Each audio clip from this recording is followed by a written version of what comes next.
Hello दोस्तों, आपका स्वागत है हमारे यूट्यूब चैनल लर्न इंडिया में। दोस्तों, हम आपके लिए आज हेल्थ रिलेटेड नया वीडियो लेके आए हैं।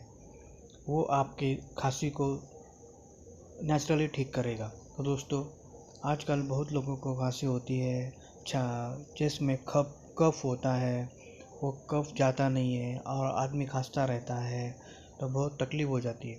तो दोस्तों, आज के वीडियो में हम ये बताने वाले हैं कि नेचुरल तरीके से खांसी या जो छाती में कफ है वो कैसे दूर करें। तो इसलिए हम बहुत आसान तरीका बता रहे हैं, तो ये वीडियो आप अंत तक देख ले ताकि आपको सब जानकारी मिले। तो दोस्तों, जो दालचीनी मिलती है तो हमारे सबके घरों में वो दालचीनी रहती है। तो दालचीनी का पेस्ट करने का, पेस्ट मतलब उसका पीस के उसकी पाउडर बनाने की, और वो दालचीनी और दूध, दालचीनी में दूध उबाल के लेने का, उसमें 1 चम्मच दालचीनी डालने का और वो पी लेने का रात के समय। तो सुबह आप पाएंगे कि आपको किसी भी तरह की खांसी या कफ नहीं मिलेगा और आपका सुबह पेट भी साफ़ हो जाएगा।